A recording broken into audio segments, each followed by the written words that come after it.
L'église sans évangélisation est une église morte. Une église qui n'évangélise pas est une église morte. Pianiste.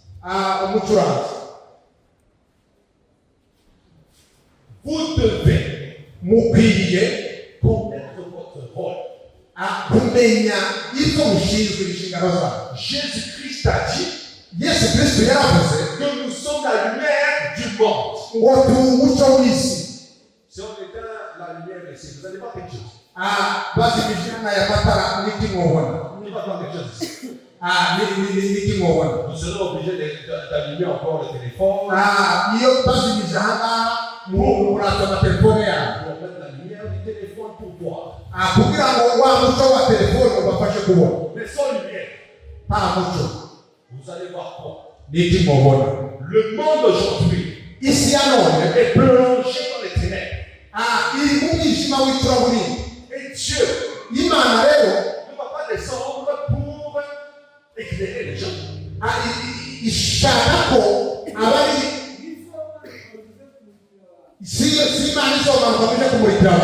Il attend que les lumières que vous êtes, que nous sommes, puissent éclairer les ténèbres. Vous jugez le sorcier. Vous jugez la sorcière.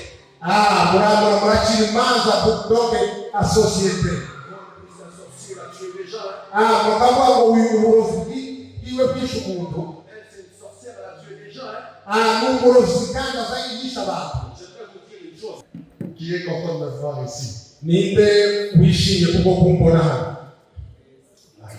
J'ai de la chance. Vous êtes tous jolis comme ça. Vous brillez comme ça.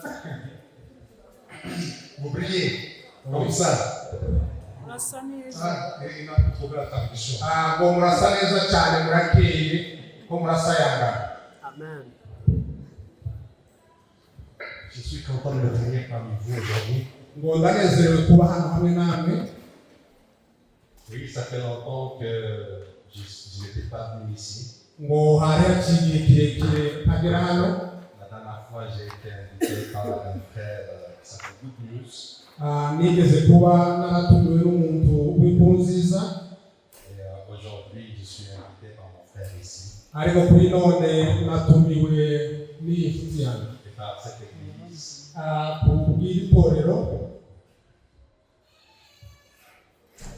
Vous avez les salutations d'un ami. Il s'appelle Emile Kabuya.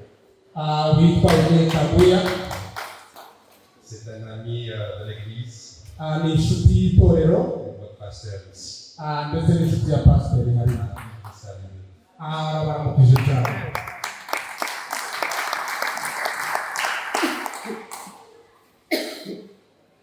J'aimerais avoir la chorale.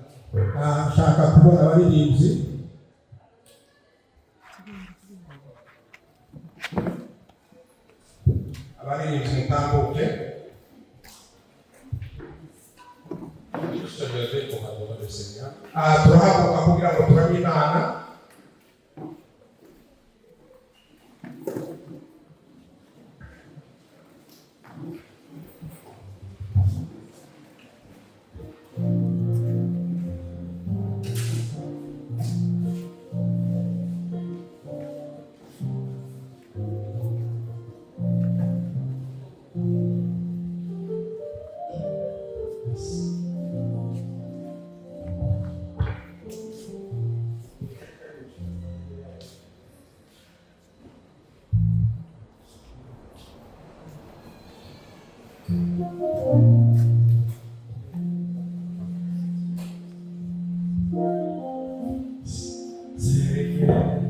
Nous sommes là pour t'adorer, Yahweh, Yahweh.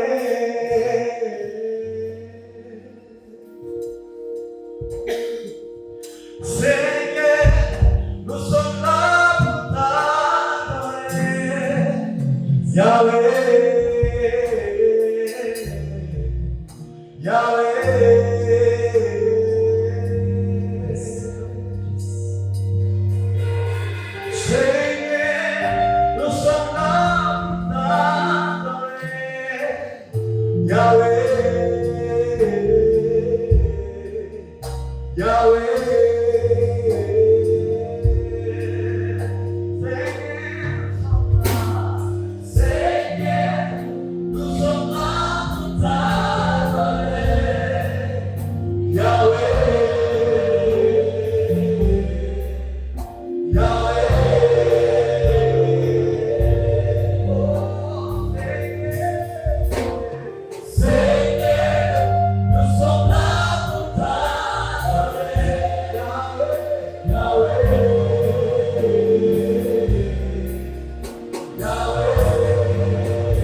Umwuka w'Imana ari ahantu urawumva kumva kwemera. Umwuka wera uri hano hantu. Iyo umwuka wera ari aha, hariho ibintu biza bihinduka. Hari ubuzima buhinduka, bigahita bihinduka. Je ne sais pas si tu sais ceci. Sinzi nimba ibisubizi, Mais ta situation actuelle ariko ibyo wowe unyuramo kuri none peut se transformer maintenant. bishobora guhinduka uyu munsi none. Des blocages dans la vie Izari inzitizi ubuzima bwawe peuvent tomber maintenant. zohinduka uyu munsi niba uzizeye. Ariko muma Tu as confiance. niba ufitiye Imana icyizere, Tu verras aujourd'hui la gloire de Dieu. urabona ubwiza bw'Imana uyu munsi. La parole des hommes Amajambo y'abantu peut dire certaines choses, ashobora kuvuga ibintu bimwe, mais au final, ariko ku mwisho c'est la parole de Dieu qui est vainqueur. ijambo ry'Imana niryo rizana intsinzi ubuzima bwacu. Il y a des personnes ici Hariho abantu hano que même leurs parents habe n'ababyeyi babo leur ont dit ibyo babakoreye qu'ils allaient échouer. bavuze ko bazatsindwa. Mais Ariko Dieu a dit Imana iravuze que tu seras une référence uzaba icyitegererezo dans ta famille. mu muryango wawe. Il y a des personnes ici, Hariho abantu hano les médecins leur ont dit qu'ils sont malades. abaganga bemeje ko ari abarwayi, Il y a des maladies dans leur corps. bafite indwara mu buzima bwabo. Mais j'aimerais dire ceci, Ariko ukeneye kuvuga gutya ngo Dieu est le Dieu de guérison. Imana ni Imana ikiza, Il peut transformer ishaka guhindura ces maladies-là indwara wari ufite en miracles, kugira ibitangaza by'Imana gukora ibitangaza, en témoignages kugira ngo wowe amashimwe tuzabona pour sa gloire. kubw'icyubahiro cyawe. Tu es un témoignage vivant pour la gloire de Dieu. Uri uruhamya rugenda kubw'icyubahiro cy'Imana. Tu n'es pas simplement un chrétien, Ntabwo uri umukristo gusa usanzwe, mais tu es un témoignage vivant. ariko uri uruhamya buzima bugenda. Dieu va passer par toi Imana iranyura muri wowe pour montrer sa puissance kugira ngo yerekane imbaraga zayo, et pour dire qu'il est vivant. kugira ngo umenye kuko Imana ibaho. Alors ne t'inquiète pas, Ntugire icyo icyagutinyisha, fais confiance à Dieu. wewe wizere Imana gusa. Alléluia. Haleluya. C'est ce que j'avais à cœur de vous dire aujourd'hui. Icyo mfite ku mutima nshaka kubabwira, Ce que j'avais à cœur de vous dire aujourd'hui, icyo numva ku mutima nshaka gusangira nawe, parce qu'il y a beaucoup qui désespèrent. hariho abantu benshi badafite kwizera, bacitse intege. Je sens que le message que j'avais préparé m'a changé. Ndumva ijambo nari nateguye ko riza guhinduka. Parce que quand on est dirigé par le Saint-Esprit, Igihe uyobowe na Mwuka Wera, on laisse le Saint-Esprit faire ce qu'il veut. uzureka Umwuka Wera agakora ibyo yifuza. Amen. Amen. Amen. Amen. Vous êtes fâchés pourquoi? Mwarakaye kubera iki? J'ai dit Amen. Amen. Alléluia. Haleluya. Marche, marche. Tupika mashi. Non seulement j'ai grossi, mais j'ai appris qu'il y a aussi. Ntabwo nabyibushe gusa ariko namenye n'ikirundi. Narabimenye kabisa ikirundi ndakizi. Nationalité congolaise. Bumva ubwenegihugu bw'Uburundi. Burundi bwacu Burundi buhera. Uburundi bwacu bumva ko aririmba n'indirimbo y'igihugu. C'est comment la machine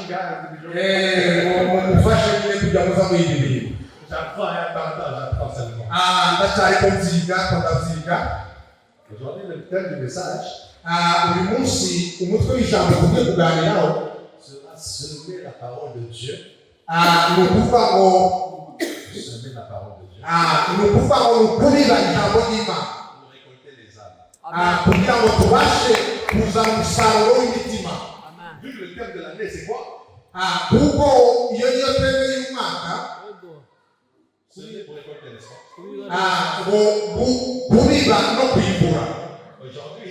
Aujourd'hui, j'ai une question à poser. Ça fait longtemps que je suis venu ici. Mais on est en début d'année 2026.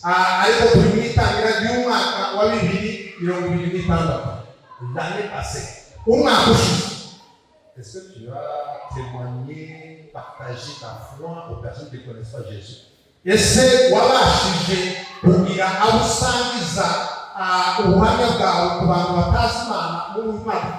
Est-ce que quelqu'un a fait ça pour 10 personnes lèvent la main comme ça? 10 personnes. Donc 3 personnes sont venues. Mama wanje. Imana wanje. C'est quoi ça? Vous allez prêcher, il y a 2 sources d'évangélisation.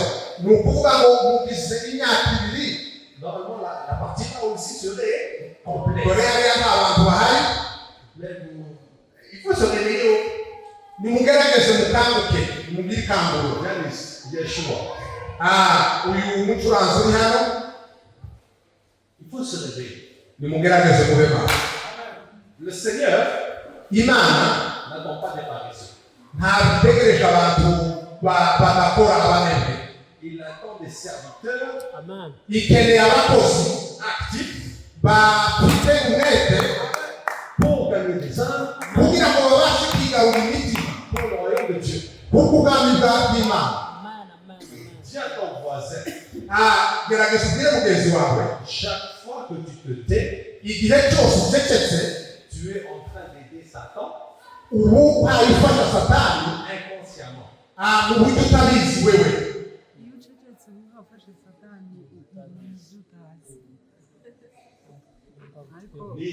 Pourquoi? Parce que Satan est actif chaque jour, chaque instant.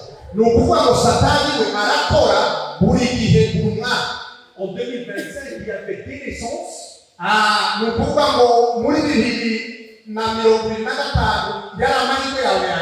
Et il y avait des décès. Maintenant, ma question. Vous qui allez au deuil,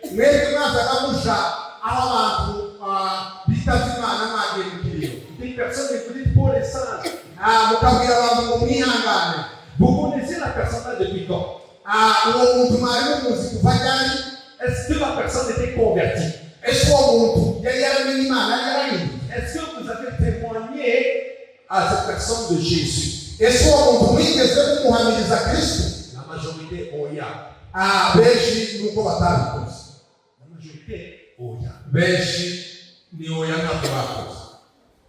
Aujourd'hui, il y a des personnes qui sont dans la perdition. À cause de toi. À cause de moi. Parce que les personnes que tu croises là sur la route, tu vas dire, oh, il est en train de faire des choses qui sont mal. Il est en train de pécher. Mais est-ce que Dieu est passé par toi pour lui dire que malgré tes péchés, moi Jésus-Christ, je t'ai tellement aimé, je suis parti à la croix, j'ai porté tes péchés, je puisse te transformer transformer ta vie. uyu munsi ukeneye guhinduka ubuzima bwawe buhinduka. Tu es parti lui dire ça. Ese uwo muntu wagiye kumubwira ngo Mais cette personne est morte aujourd'hui. uwo muntu yarapfuye kuri none ntawohana Parce que tu te tues, kubera wacecetse la personne est en train de souffrir aujourd'hui. uwo muntu karaca mu bihe bibi Et éternellement. kandi ubuzwa n'ubuzima bw'iteka ryose. Arrêtez l'hypocrisie. Nimureke kuba indyarya cyangwa abantu bashobora kuba bagambana. Vous venez nous asseoir à l'église. Iyo muje hano mu ikanisa Mais vous êtes incapable de dire ce que Jésus-Christ a fait pour vous. ushobora gutanga ubuhamya bw'ibyo Yesu Kristo yabakoreye. J'ai un verset dans la Bible. Hariho verse zifite muri Bible Dans Apocalypse. hariya mu byahishuwe La Bible dit ceci. Bibiliya ivuga gutya Nous l'avons vaincu ngo ibyo twaramutsinze par le sang de Jésus kubw'amaraso ya Yesu Kristo et par la parole de notre témoignage. ndetse ngo n'ijambo harimo n'ubuhamya. Le sang de Jésus Amaraso ya Yesu Kristo sont la parole du témoignage. ni ukuvuga ngo ni ubuzima bwo guhamya. Ne peut pas gagner des âmes. Iyo ngiyo hatarimo amaraso ya Yesu zishobora kwigarura imitima. Vous êtes tous ici Mwese muri hano parce que Paul a prêché, kubera ko Pawulo yabwirije, parce que Pierre a prêché, kubera ko Petero nawe parce yabwirije, que Matthieu a prêché. kubera ko Matayo yabashe kubwiriza. Pas seulement parce que Jésus est parti sur la croix. Ntabwo gusa no kuvuga ngo ko Yesu yagiye ku musaraba, Oui. oya si ibyo. Si Jésus-Christ était seulement parti sur la croix, Iyo Yesu Kristo aza kuja ku musaraba vous gusa, aurez arrêté la mission à Jérusalem. ni ukuvuga ngo buriya butumwa wari wararangiriye Yerusalemu, Je ne sais pas venu au Burundi. kibogeze hano mu Burundi. Il y a des personnes Harimo abantu qui ont entendu parler de la foi des gens, babashije kuyoborwa no kwizera kwa Yesu Kristo, de ce que Jésus-Christ a fait dans la vie des gens. bavuga ibyo Yesu yakoze mu buzima bwabo, Et ils sont partis témoigner. bagenda babihamya. Ils sont venus au Burundi. Bageze hano mu Burundi, Ils ont dit Jésus-Christ est vivant. baravuga ngo Yesu Kristo ni muzima. Arrêtez vos statuts. Nimureke ibyo ngibyo murimo, Arrêtez vos sacrifices. nimureke bya bitambo byanyu bindi mwakoraga. Jésus-Christ vous aime. Yesu Kristo arabakunda. Vous vous attendez quoi? Mwebwe mwumva iki? Vous attendez quoi? Niki murindiriye? Restez sur des chaises dans l'église. Niki mukora mu rusengero? Vous savez à quoi? Murabizi? Vous savez à quoi? Niki muzi? Dieu ne cherche pas que tu viennes ici sur une chaise dans l'église. Imana ntabwo gusa bashaka kugira ngo muze hano Simplement sur une chaise dans l'église. kugira ngo mwicare aha ngaha muri izi ntebe. La chaise ne va jamais se convertir. Ziriya ntebe ntacyo zizahinduka. Le véritable chrétien Umukristo nyakuri vient à l'église. azaza mu rusengero, Il entend la parole de Dieu. akumva ijambo ry'Imana, Et il va transmettre la parole de Dieu à l'extérieur. akaja gutanga bwa butumwa hanze. L'église sans évangélisation Itorero ritagira ivugabutumwa est une église morte. ni itorero ry'agapfuye. Une église qui n'évangélise pas Itorero ritavuga ubutumwa est une église morte. ni itorero riba ryaramaze gupfa. Pianiste. Umucuranzi, Vous devez mukwiriye connaître votre rôle. kumenya ibyo mushinzwe inshingano zanyu. Jésus-Christ a dit Yesu Kristo yaravuze que nous sommes la lumière du monde. ngo turi umucyo w'isi. Si on éteint la lumière ici, vous n'allez pas quelque chose. Bazimije n'aya matara n'iki mwobona. On n'y va pas quelque chose ici. N'iki mwobona. Vous serez obligé d'allumer encore le téléphone. Iyo bazimije aha ngaha muraza amatelefone yanyu Pour mettre la lumière du téléphone pour voir. kugira ngo wa mucyo wa telefone ubafashe kubona. Mais sans lumière, Nta mucyo vous allez voir quoi? n'iki mwobona. Le monde aujourd'hui Isi ya none est plongé dans les ténèbres. iri mu mwijima w'icuraburindi. Et Dieu Imana rero ne va pas descendre pour éclairer les gens. ishaka ko abari si Imana izomanuka muje kumurikira abantu. Il attend Icyo itegereje que les lumières umucyo que vous êtes muri mwebwe que nous sommes aho turiwe puisse éclairer les ténèbres. ugerageze kumurikira umwijima. Vous jugez le sorcier. Muracira imanza abarozi. Vous jugez la sorcière. Muracira imanza doge asosiyete. C'est un sorcier qui a tué des gens. Mukavuga ngo uyu burozi bwiwe bwishe umuntu. C'est une sorcière qui a tué des gens. Ni umurozi kandi azayigisha abantu. Je peux vous dire une chose. Ndashaka kubabwira ikintu kimwe. Le plus grand des apôtres. Il est le plus grand des apôtres. Le plus grand des apôtres. Umwe mu bapotere bakomeye était un assassin. yari umwicanyi. Le plus grand des apôtres Uwari ukomeye mu butumwa était un tueur de chrétiens. niwe mwicanyi itumwa. Le plus grand des apôtres Uwari ukomeye mu butumwa a fait tuer Étienne. yishe Sitefano. Question. Ikibazo, Comment ça se fait que Dieu a laissé tuer Étienne par Paul? ni gute Imana yaretse ko uriya muntu yica bariya bantu? Comment ça se fait? Ni gute bigenda? Comment ça se fait? Ni gute bigenda? Il pouvait sauver Étienne mushobora kuramira Etienne Sitefano en touchant Paul mubashije gukora kuri Pawulo avant qu'il tue Étienne. kugira ngo abashe kwica Pawulo. Mais toutes les choses Ibintu byose que Dieu fait, Imana izikora merveilleuses. ni ibintu byiza byose. Amen. Amen. Je Amen. blesse you, j'arrête. Promeze cyangwa nica. Continue. Arrêtez de juger le sorcier.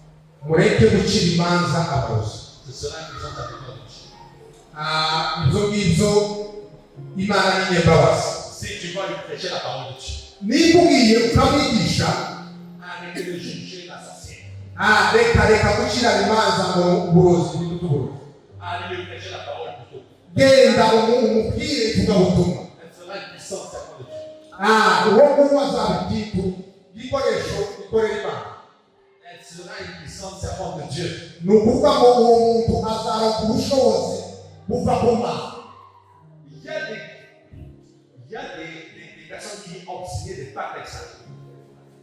Des pactes avec ça. Oui, hariho abantu basinye na Satani bagize amasezerano bamanye igihango na Satani. Un jour, ils ont rencontré Jésus. Amen. Umunsi umwe bazahura n'Imana. Amen. Aujourd'hui, ils parcourent le monde Uyu munsi ko baranyura mu isi hose pour dire que Jésus est vivant. bakavuga ngo Yesu ni muzima. Il y a des terroristes Hariho abantu b'iteka baterabwoba qui tuaient les chrétiens. bicaga abakristu. Un jour, Jésus est apparu dans leur chambre. Umunsi umwe Yesu arabonekera mu byumba byabo. Je suis celui qui persécute. Abo ngabo bari muri bajya bicana. Aujourd'hui, Uyu munsi ils parcourent le monde ko barazunguruka isi pour dire que Jésus est vivant. kugira ngo bagende bayitangariza ko Yesu ariho. Celui qui nous parle jewe wababwira était un drogué, nawe umusinzi nawe umuntu ufata ibiyobyabwenge était un fornicateur. Fornicateur. nawe umusambanyi. Oui, oui. Celui qui nous parle jewe wababwira était un gangster. Gangster. nawe umuntu uterana amakofi. Mais ariko un jour, umunsi umwe Jésus Yesu a montré sa amour pour moi. yaneretse urukundo rwiwe.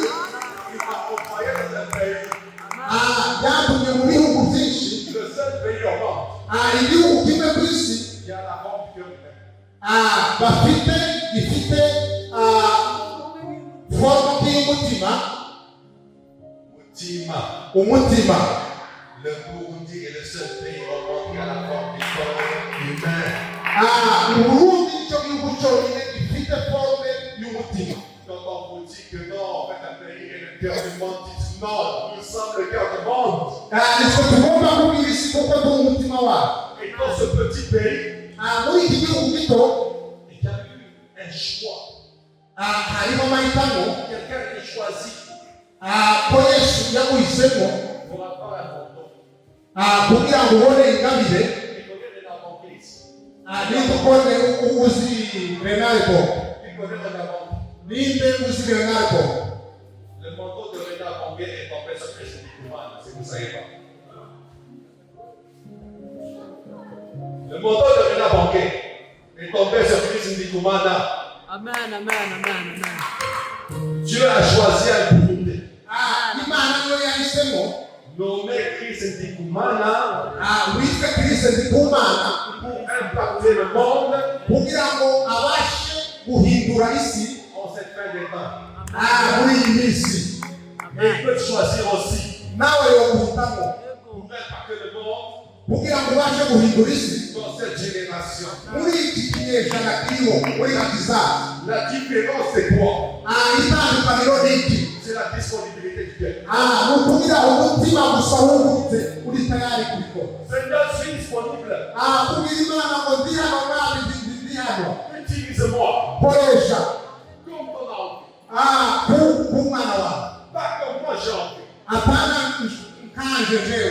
Certaines personnes, si Dieu leur dit, allez en Somalie, ils vont dire que c'est un démon qui nous a parlé. Oh,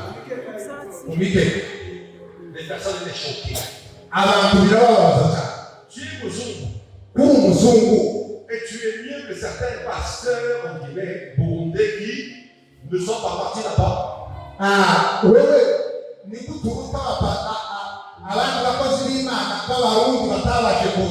Parce que eux, ils valaient des hôtels 5 étoiles. Nourriture 5 étoiles. Je suis parti à Kiganda. Le pasteur qui m'a invité là-bas. Fait comme ça. C'est vrai, je ne suis pas en train de rêver. Tu es arrivé ici. Alors que des pasteurs burundais refusent de venir ici. Je dis oui, je suis là. Parce que Dieu m'a envoyé au Burundi, ma place m'a envoyé à Bujumbura.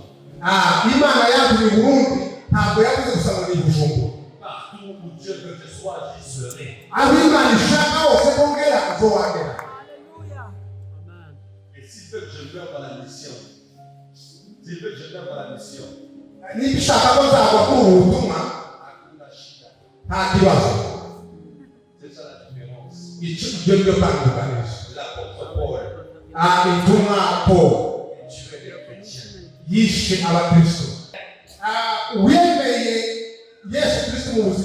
On n'a pas peur de la mort du corps. Parce qu'elle est déjà morte.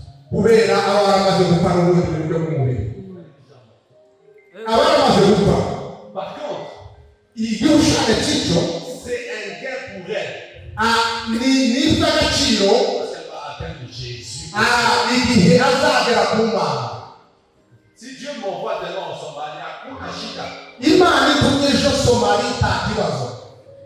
Si Dieu m'envoie, je ne sais pas dans quel pays encore. Il va me dire, tu vas mourir là-bas. Je dis Amen, Alléluia.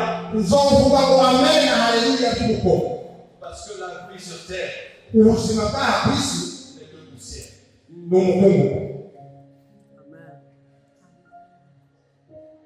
Ça, c'est un véritable chrétien. Quelqu'un qui ne pense pas au bienfait de la terre. Et son seul but sur terre, c'est d'amener des âmes à Dieu. Par la grâce de Dieu, chaque jour dans ma vie, j'évangélise au moins une personne. Ce n'est pas pour me glorifier. C'est pour vous dire que c'est possible à tout le monde. Je ne suis pas plus que toi, mon frère. Je ne suis pas plus que toi, ma soeur. Dieu peut t'utiliser. Si tu disponibilises ton cœur, Dieu n'a pas besoin de ton mariage. Imana ntabwo ivuga ngo nuko wubatse. Dieu n'a pas besoin de créer une voiture. Ntabwo isaba ngo ufite imodoka. Dieu n'a pas besoin que tu sois millionnaire. Ntabwo Imana isaba ngo waze ube miliyoneri kugira ngo ubwize. Mais Dieu a besoin que tu sois également. Wowe gusa icyo Imana igushakaho ni ukugira ngo ugaburire imitima. Tu es marié, gloire à Dieu. Urashaka icyubahiro ku mitima. Tu es millionnaire, gloire à Dieu. Ufite amafaranga miliyoneri icyubahiro ku mitima. Je prie ton argent, c'est pour l'évangélisation. Ayo mafaranga nje nafashe amafaranga yanje nashobora kwivuga butumwa. Mais tu dois te disponibiliser. Ariko kandi ukwiriye kuba uri tayari Pour faire sortir les gens kugira ngo ubashe gukura abantu du royaume des ténèbres. muri kuriya bwami bw'umwijima kugira ngo ubagarure Par la grâce de Dieu. kubw'ubuntu bw'Imana ubageze ku Mana. J'aimerais lire quelques versets de la Bible. Ndagira ngo nsome verset biblique Dans Matthieu chapitre 24, muri Matayo ibice 24 versets 5 à 14. umurongo wa 5 kugeza kuri 14. Si quelqu'un peut lire en Kirundi, ça va me faire. Niba hari ushobora kumusomera mu Kirundi iyo bagize neza.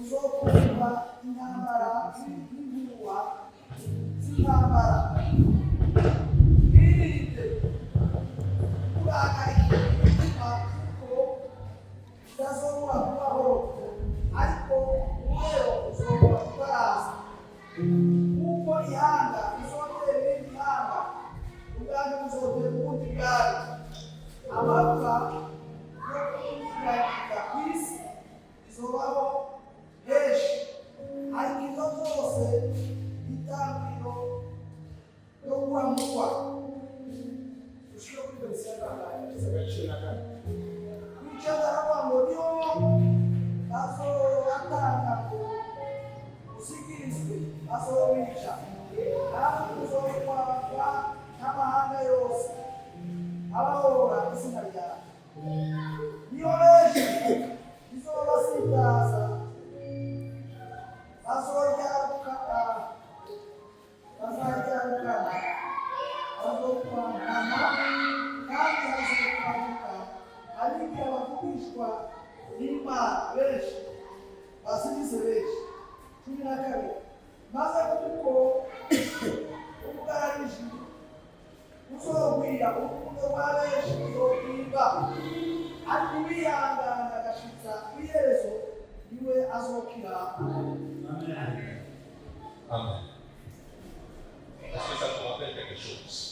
Hari icyo bikubwiye ibyo ngibyo bikubwije Ce qu'on a lu actuellement, est-ce que ça te rappelle quelque chose? ibi tumaze gusoma ubundi bikwibukije.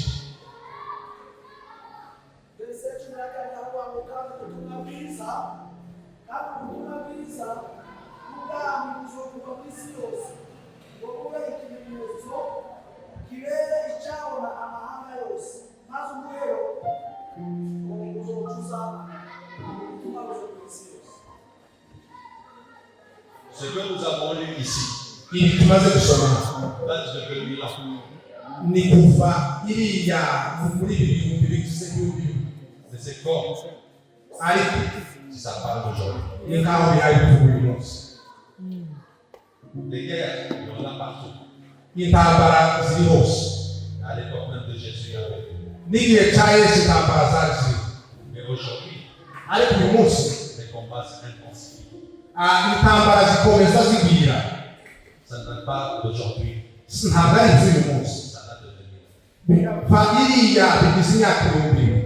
Il y a beaucoup qui viennent, Hari benshi baza ils annoncent le Christ, bakavuga Kristo, mais c'est des faux. ariko kandi abo ni abantu b'ibinyoma. Il y a beaucoup de choses ici Hariho ibintu byinshi hano que nous pouvons lire, dushobora gusoma mais nous pouvons voir autre chose. kandi dushobora kubona ibindi bintu. À la fin, il dit quoi? Ku mwisho haravuga iki? Cette bonne nouvelle Iyi nkuru nziza sera annoncée partout. izavugwa ikwira ahantu hose. Alors viendra la fin. Inyuma yaho hazaba habaye iherezo. Qui veut voir Jésus retourner bientôt? Ni bande bashaka kubona Yesu agarutse vuba? Vous voyez? Mais pour cela, il faut que vous soyez actifs. Kuri ibyo ngibyo biradusaba ko twongeramo imbaraga. Aujourd'hui, Uyu munsi le message de l'évangélisation est comme un message rare. ivugabutumwa ni ikintu gihenze ubugingo kitaboneka. Aujourd'hui, on voit des personnes venir. Urabona abantu baza Je crois un 6, bakavuga ngo ko ndabona gatandatu, puis un 2. nyuma 20, Après, il y a un 4 et un 5. nyuma hariho kane, hariho gatanu, Il y a 2, 2, hariho kabiri 0, 0. ndetse n'amazeru.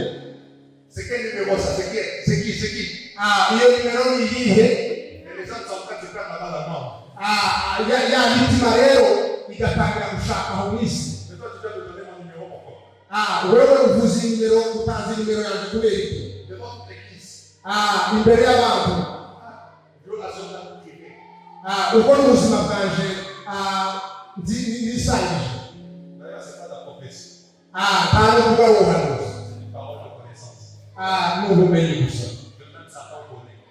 Ndetse na Satani azi cyane.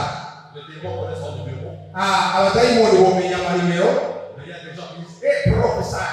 Abantu bagahita bavuga ati uyu nguyu ni rumenyi umuntu ubizi. Aujourd'hui, beaucoup Uyu munsi benshi ne veulent pas dire les événements futurs. ntibashaka kuvuga ibintu bisoza. Pourquoi? Kubera iki? Parce que si c'est comme c'est un faux prophète. Niba rero ibyo bavuga atari byo bizitwa ko n'abahanuzi b'ibinyoma. Ils se restent plus à ça. Ibyo turabitindaho. Ils te disent aujourd'hui, je vais rentrer dans la maison. Ndisubirira imuhira. Il y a un lieu blanc. Hariho ibyo kurya byiza. Je tourne à droite. N'indangiza n'iburyo. Il y a le salon. Hariho salo. Et puis après, je tourne à gauche. Ugiye naho mu bumoso. Il y a la cuisine. Hariho igikoni. Aujourd'hui, tu as cuisiné pas des souhaits. Uyu munsi igikoni cyawe. Tu n'as même pas ramené ça à l'église. Iyo mesaje nta nubwo ari igikoni. Il faut penser à ton pasteur. Ifo gutekereza ku bakozi b'Imana. On ramène les frites. Murega amafite. Ça, c'est parole de connaissance. Ibyo ni ibintu by'ubumenyi busanzwe. Même Satan connaît ça. Na Satani ibyo ngibyo arabizi. Mais les âmes sont en train de mourir dans le péché. Iriya mitima irakomeza gupfa ikiyamuza. Et toi, tu n'annonces pas que l'évangélisation est une obligation. Wewe tumenya kuvuga ubutumwa ni ikintu kiri obligatoire. En vérité, Mukuri l'église primitive itorero ryake a disparu depuis longtemps. ryavuye bikomeye. Aujourd'hui, beaucoup font du spectacle à l'église. Ubu ngubu gusa abantu baza mu ikanisa ko kwiyerekana. Font du spectacle. Nk'aho bakunda abantu boza kwiyerekana. Est-ce que l'église est un cercle? Ese ubu nyine itorero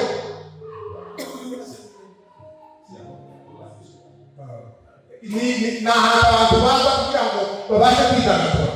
L'église est le temple de Dieu Itorero qui doit battre bikeneye ko imitima yacu itera pour les âmes qui sont. kuri bariya bantu bahe bagenda barimbuka.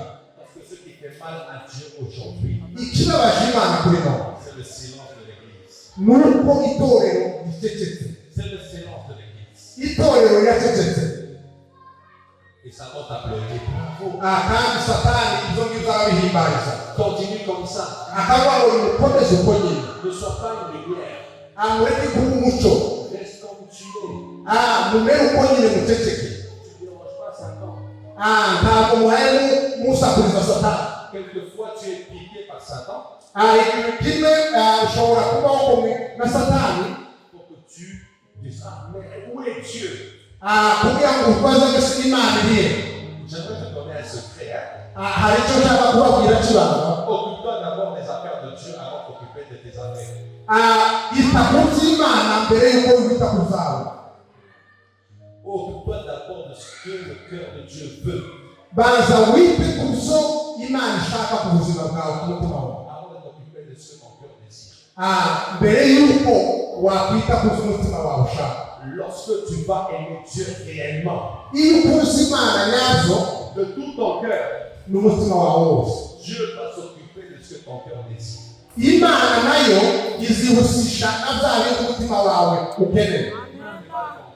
Ariko abantu barakora gushaka. Tu vas faire beaucoup d'erreurs dans ta vie. Umuntu ayitindaho cyane.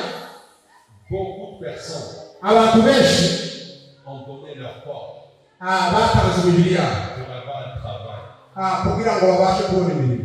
Beaucoup de personnes Abantu benshi sont partis faire des pactes hari amasezerano bagiye gusinya ibihango pour avoir de l'argent. kugira ngo babashe kubona amafaranga. Pourquoi? Parce qu'ils étaient plus intéressés par les choses du monde, Kubera ko ibyo bifuza n'iby'isi, parce que le monde offre, isi iratanga que parce que Dieu veut.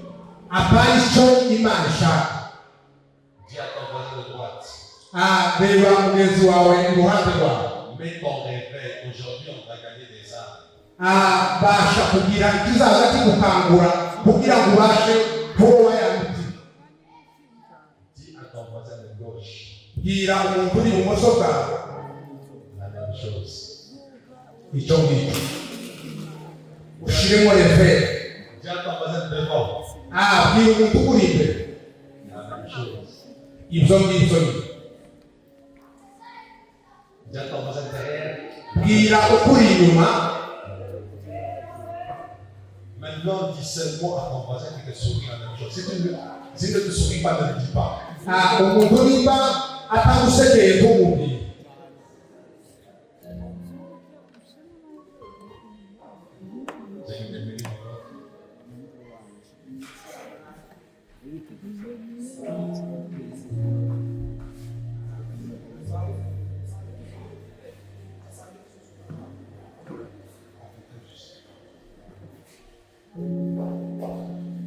Je vais clôturer le message Ndashaka kurangiza ubutumwa bwacu par 3 appels. ku bintu bitatu. Le premier appel, Ikintu cya mbere ndasaba, pour une personne qui n'a pas encore connu une relation profonde avec Christ. nimba hari umuntu utaragirana imisabanire myiza, imigenderanire myiza na Kristo, Et aujourd'hui, elle veut vraiment avoir cette relation profonde avec Jésus. uyu munsi akaba yifuza kugira ngo agirane ubusabane na Yesu. Si tu es là, lève la main. Nimba uri aha ngaha ubashe kuzamuka ukuboko. Je prie pour toi. Ndasenga ku bwawe. Est-ce que tu peux t'approcher, s'il te plaît? Abo ngabo nimba mushaka kwegera Imana Approche. ngo nimutambuke. N'aie pas honte des regards des gens. Ntubashe kugira isoni z'uko abandi bari kukureba. Dieu connaît ton cœur Imana izi umutima wawe et il peut changer ta vie. kandi ishoboye guhindura ubuzima bwawe. Il peut te propulser dans une autre dimension. Ashobora kukujana mu rundi rwego. Alors, approche-toi. Tumwigirane imbere.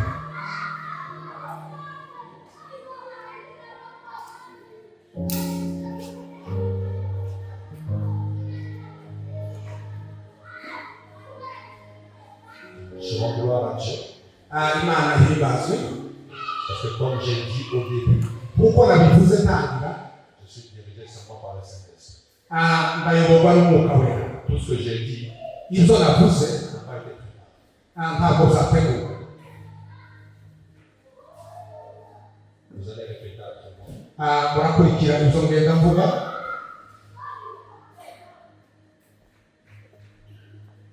Il manque encore 2 personnes. Haracyabura abandi bantu babiri.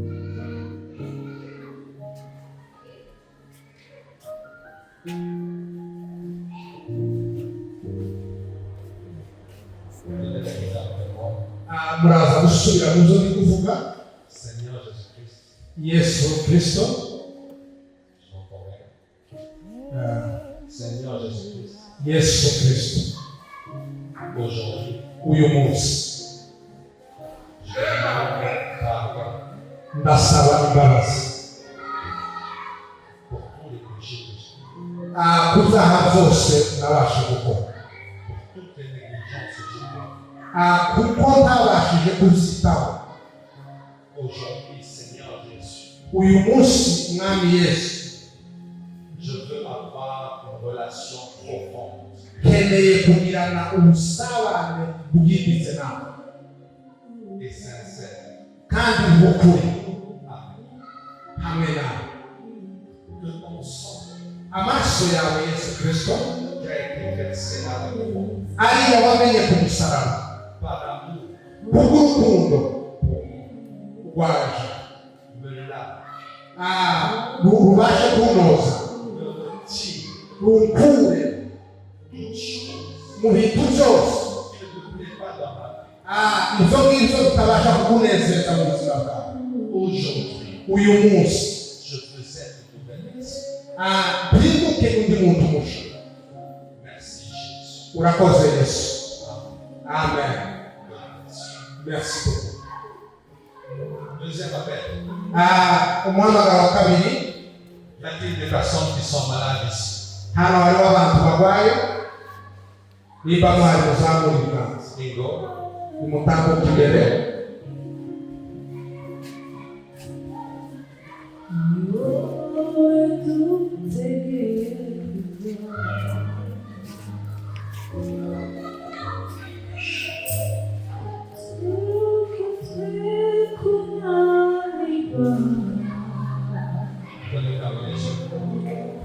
Fermez les yeux Mubashe kumufunga amaso, et mettez la main là où vous avez mal. umuntu ashire ikiganza cyiwe aho yumva arwaye.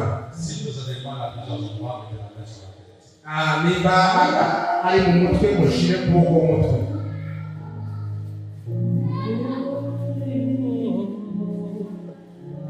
Vous allez faire la musique Yeshua. Yeshua.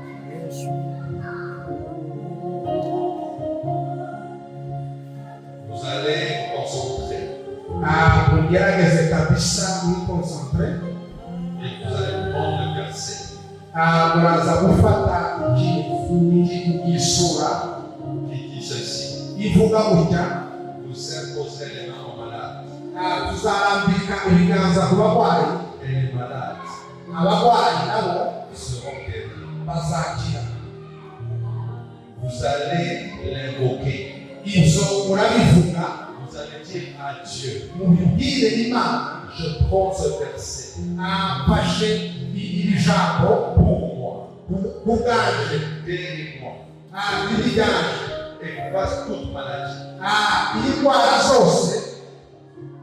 Après que la sœur ait fini de chanter, Nyuma y'indirimbo je vais vous imposer les mains. ndaza kubashyiraho ibiganza, ndabaramburaho ibiganza.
kumva ko bakize. Nimba hari umuntu wamaze gukira azamura ukuboko. Nimba wakize ubashe kuzamura ukuboko uyu munsi. Nimba wakize azamura ukuboko. Hari umaze kubikora. Reka tugerageze tugende hamwe.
Wese abagiye kwicara mu bishema kize mu bakize tuzabona tugushima imirimo yawe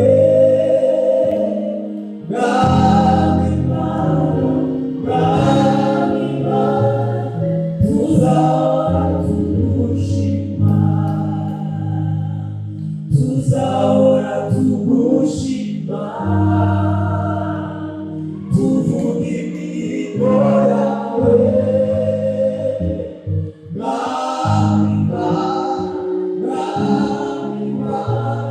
tuzahora tugushima.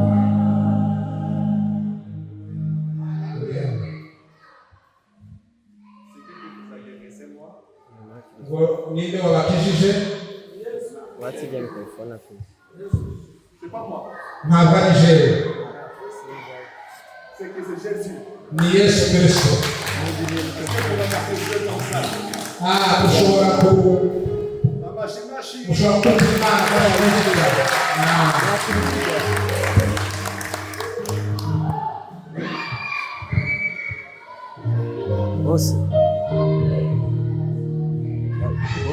C'est Jésus. ni Yesu, Ce n'est pas moi. ntabwo ari jewe. Moi, c'est simplement le canal Jewe ni umuyoboro de l'amour de Dieu urukundo rwa Yesu pour notre vie. kubw'ubuzima bwawe. Je suis un serviteur inutile Ndi umukozi w'ikoramumaro que Dieu a rendu utile ariko Imana yabashije kugira uw'akamaro pour montrer qu'il est vivant. kugira ngo igaragaze ko ari nzima. Amen. Troisième appel.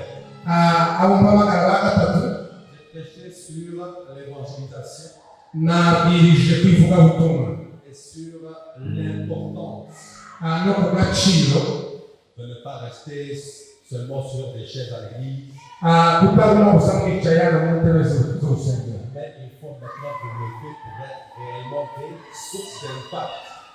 ngo birasaba ko muhaguruka amaze mwarangiza mukazana igihinduka. Toute personne Umuntu wese qui veut être ushaka gagneur d'âme, kuba umurozi w'imitima, gagneuse d'âme, ushobora kuba imitima, venez le voir, je vais prier pour vous. mutange umwanya imbere y'amasenge.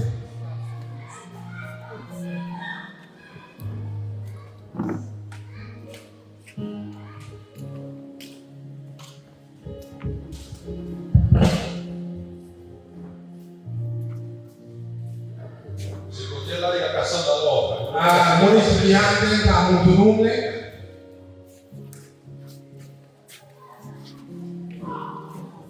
La sœur là-bas. Mushiki wacu hariya, Là, toi, oui. uriya uri hariya.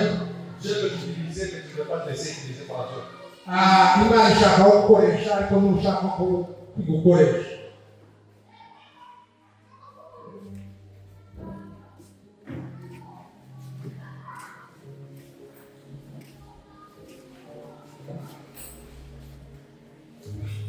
Ceux qui sont en haut, je ne sais pas descendre. Bariya bari hejuru mumanuka mwebwe, C'est plus à toi, pour la Chine. ndabumva iyo ngiyo ni muguma wacu. Arrêtez de résister à l'appel de Dieu. ntabwo ugomba kwinangira igihe Imana iguhamagara.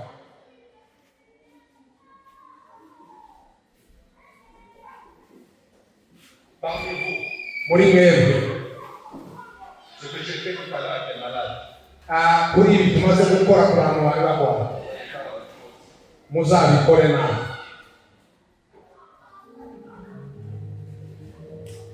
Vos mains.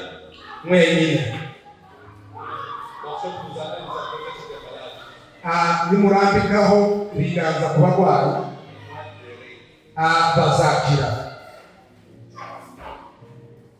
Mais toujours, Ariko buri gihe glorifiez Dieu. muheshe Imana icyubahiro. Ne prenez jamais la gloire. Mwebwe ntimwishire w'icyubahiro cy'Imana. Ne dites pas que c'est vous. Ntimuvuge ko ari mwebwe. Parce que Dieu peut tuer quelqu'un Imana ishobora kwica umuntu parce qu'il a pris sa gloire. kubera ko yafashe icyubahiro cye cyane. Je m'utilise pourquoi? Birankoresha kubera Parce que toutes les lois, buri gihe je rends gloire à Dieu. njyewe mpesha Imana icyubahiro, Pas à moi. ariko pana jewe Moi, jewe je ne vais pas vous dire, oh, tu as été guéri d'un cancer. simvuze ngo wakize kanseri, Tu as été guéri, tu étais sourd, maintenant tu entends. nkavuga ngo wakize ipanzaga Il wumva. faut donner l'argent. Tanga ifaranga. Dieu ne t'a pas guéri avec l'argent. Imana ntabwo yagukijije bitewe binyuze mu mafaranga. Tout a été payé à la croix. Zose zishyurwa yakuzana. Toute personne Umuntu wese qui utilise les dons que Dieu lui a donnés ukoresha impano Imana yamuhaye pour gagner de l'argent, kugira ngo abashe kuronka amafaranga, il est escroc. uwo nguwo ni umujura Oui, oui. cyane. Ce que vous faites, Ibyo mukora, donnez l'argent ici mutange amaturo hano par Dieu, apana ku Mana, pour Dieu, ku Mana parce que vous aimez Dieu. kubera ko muyikunda. Et pas parce qu'un serviteur vous dit non, il faut donner de l'argent. Apana ko abakozi b'Imana babwiye ngo nimuyatanga. Parce que Dieu nous rend libre. Imana iduha kwidagadura. Le message là que vous n'aimez pas. Benshi bakunda ubwo butumwa. Donnez de l'argent à Dieu. Nimutanga amafaranga ku Mana, Ça va revenir. bizobahesha umugisha. Ne soyez pas obligés de donner de l'argent à Dieu. Ariko ntabwo mugomba kubirazimishwa kubikora ngo muyatange. Yego, Je vous aime. Imana irabakunda. Si vous voulez donner de l'argent à un serviteur de Dieu pour soutenir l'œuvre de Dieu, Mushaka kugira ngo mushyigikire umurimo w'Imana, umukozi w'Imana, Dieu va vous ouvrir des portes. Imana icyogiza ibakingura imiryango. Il va vous bénir. Imana izabaha umugisha. Hein? Donc donnez à Dieu. Nimuheze Imana. Et le message là que je donne, Ubutumwa bwo ndatanga j'espère que ça ne va pas prendre la tête. ntabwo bigomba kubatetesha. Parce que lorsque vous ne donnez pas à Dieu aussi, ça va fermer les portes. Hein? Iyo mudatanga ku Mana, imiryango yanyu nayo irakingwa. Pasteur, j'ai raison. Abapasiteri hariya Vous allez un peu lever les mains. muzamure ibiganza kugira ngo abashe gusenga. Seigneur, je te gloire. Imana y'icyubahiro, Imana y'urukundo, Imana y'inyembaraga, ndasengera ubu nonaha barumuna banje, abavandimwe banje, bashiki banje, uzi imitima yabo, uzi ibibahagurukije. Ndasenga ubu nonaha kugira ngo ubashe kubakoraho, ubashe kubuzuza umwuka wawe wera, aho banyura hose bayoborwe na mwuka wawe wera, kugira ngo ubashe kubaheza ubwo bubasha, imitima ibashe kurokoka, kugira ngo habe impinduka aho hose uzabohereza, bahinduka amasoko y'ikanguro aho hose uzabura kubatumye. Ndasenze nonaha ubashe guhesha umugisha ubuzima bwabo, que tu puisses maintenant ubashe kandi toucher leurs mains, ubashe gukora mu biganza byabo, afin que partout où ils vont aller, aho hose bazoba bahaye banyura, aucune maladie ne leur résiste. ntiyakagire indwara bazasengera ngo zireke gukira. Au nom de Jésus, Mu izina rya Yesu, recevez, izina rikomeye, recevez, mwakire, recevez. nimwakire. Que tout manteau de honte, Umwambaro wose w'isoni, que tout manteau de pauvreté umwambaro wose w'ubukene, soit remplacé par un manteau de gloire. ubashe guhindurwa ku mwambaro w'icyubahiro Au nom de Jésus, mu izina rya Yesu. recevez, Nimwakire, recevez. nimwakire, nimwakire mu izina rya Yesu. Nimuheza kwigera.